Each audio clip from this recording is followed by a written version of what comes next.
Stepping off the plane in Abidjan, you're immediately swept into a world that feels both familiar and completely new. The air greets you with a humid hug, thick and warm, almost as if the city itself is welcoming you with open arms. And then, there's the unmistakable scent of grilled fish drifting through the air, mingling with the sounds of distant music and laughter. As an American, you arrive with expectations shaped by movies, glossy travel blogs, and maybe a few stories from friends, none of which truly prepare you for the reality that hits you the moment you land. My first challenge? Figuring out how to get from the airport to my hotel, which sounded simple enough until I stepped outside. In the US, you just hail a cab, slide into the back seat, and zone out while the meter runs. Here, it's a negotiation. Distance, time, and price are all up for debate, and every ride is a mini adventure in itself. My high school French got me a laugh from the driver, not a ride, and I quickly learned that humor is a universal language, even when words fail. The drive was my first real lesson. Here, traffic lanes are more like gentle suggestions than actual rules. And the car horn?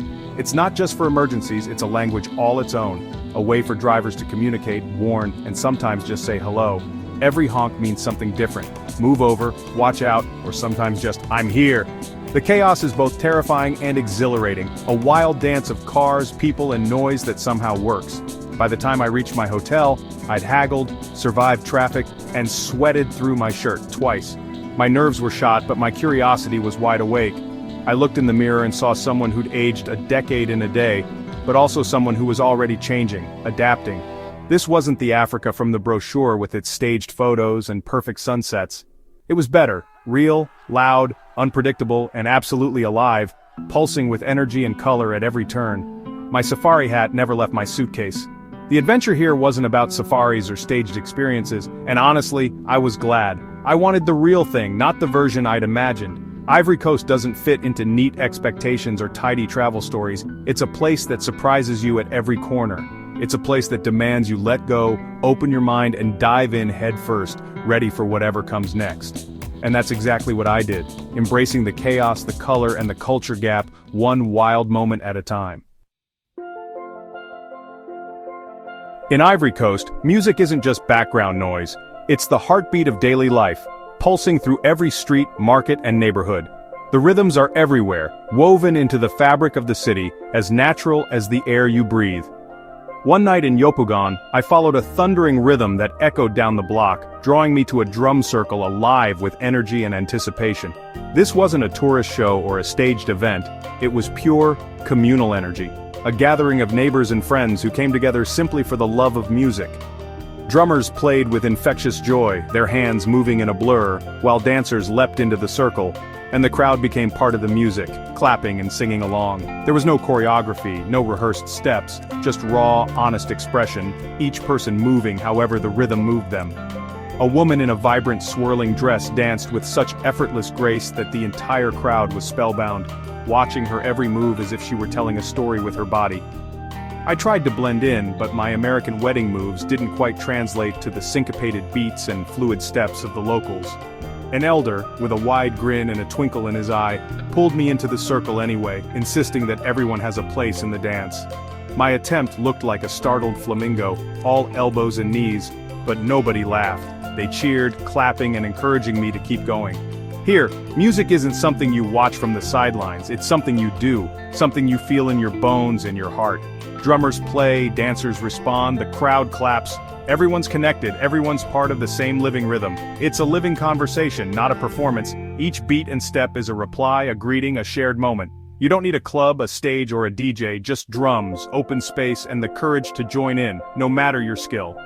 That night, I learned that joy is contagious, spreading from one person to the next until everyone is swept up in the music.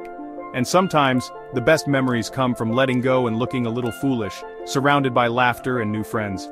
In Ivory Coast, music is the glue that holds everyone together, breaking down barriers and building community in the simplest, most joyful way. It's spontaneous, raw, and unforgettable, a celebration of life that bursts out into the open air.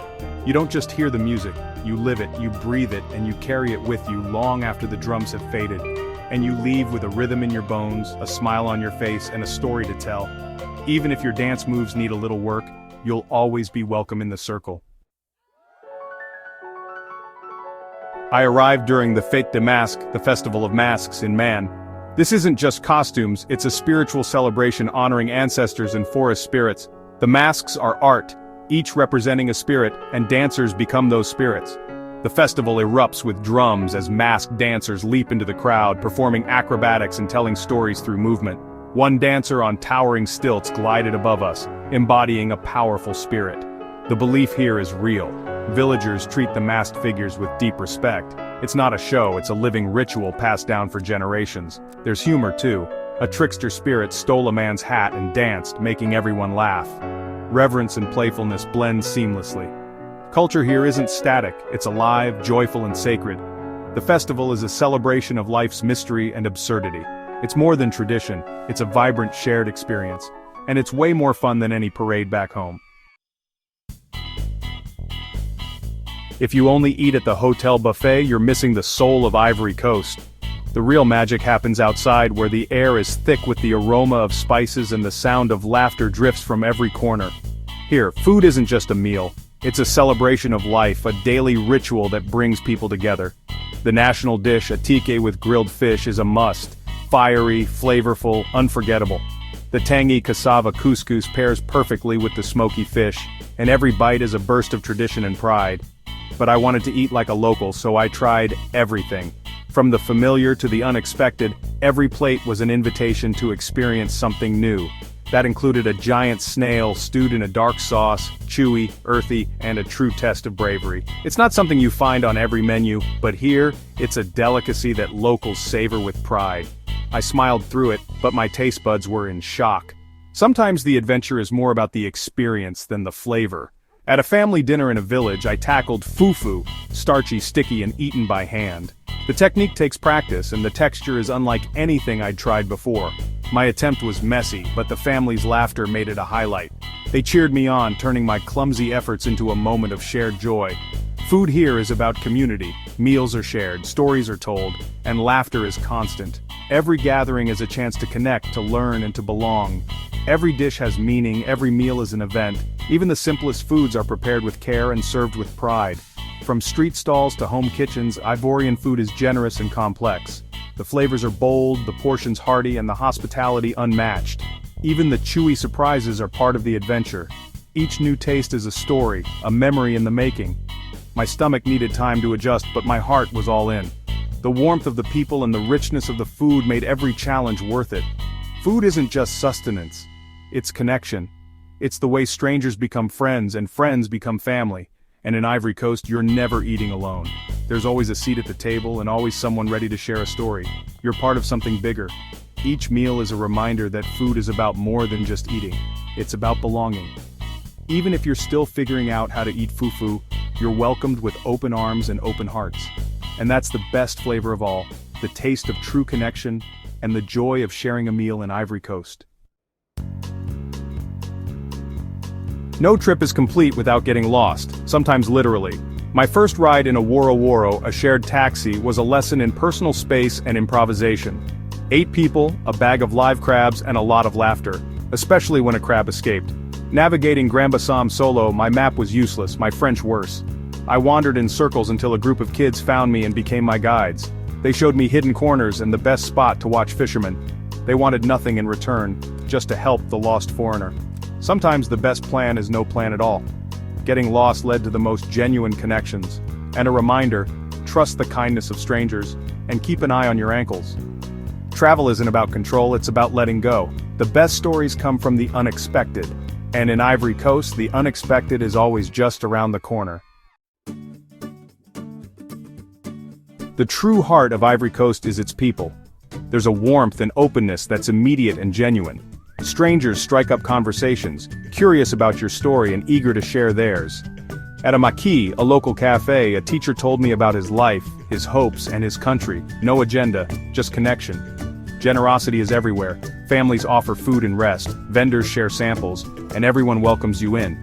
The spirit of Agbo, solidarity and mutual support, shapes daily life. It's not just a word, it's a way of being. For a guarded Westerner, this kindness is disarming. There's no catch, just real warmth. Laughter, smiles, and invitations are constant. You arrive as a tourist, but quickly become part of the community. Ivory Coast challenges your assumptions and pulls you in. Here, you're not just observing, you're participating. The people make you feel like family, and that's what you remember most, not the sights but the connections. That's the real souvenir. My idea of Africa was shaped by documentaries and movies, savannas, lions, and wise elders. I packed for a safari but found myself in the urban jungle of Abidjan. My wildest encounters were with goats in traffic and a runaway crab. The city buzzes with energy. Car horns, music, and street vendors replace the quiet of the savannah. My binoculars were only good for reading distant street signs. The wise old man? More likely a young entrepreneur with a phone charging station. Travel shatters stereotypes. Ivory Coast is modern, dynamic, and full of surprises. Abidjan feels like a tropical New York. Skyscrapers, fashion, nightlife. The real adventure is crossing the street, not tracking elephants. Nature is stunning, but the country's identity is its people and energy. Leave the safari hat at home, or wear it for laughs. Either way, you'll find a story worth telling. Ivory Coast is a mosaic, over 60 ethnic groups, plus influences from neighbors and France. Walk down any street and you'll hear multiple languages, see diverse foods, and feel a vibrant mix of cultures. Diversity here is celebrated, not just tolerated. At the Festival of Masks, different groups share dances and stories, proud of their heritage and united as Ivorians. It's not about blending in, but coexisting and enriching each other. Of course, there are challenges, history is complex, and tensions exist. But the everyday reality is on Est Ensemble. We are together.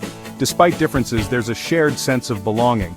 Ivory Coast shows that unity doesn't require erasing differences. It's about celebrating uniqueness while finding common ground. It's messy, beautiful, and dynamic.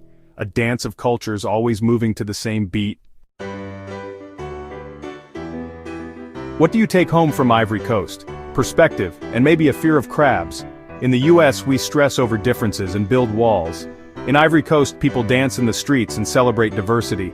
Community isn't about sameness, it's about making space for everyone. Maybe we could learn from that. Next time there's a disagreement, try a dance-off instead of a debate. Be less afraid of looking foolish. Jump into the circle. The Ivorian spirit is joyful and resilient. Life is unpredictable. Sometimes you just have to laugh, dance, and share a meal. If you're feeling wound up, visit Ivory Coast. You'll be challenged, confused, and welcomed. You'll leave with music in your soul and a new sense of rhythm. And maybe, just maybe, you'll learn to share a taxi with a crab.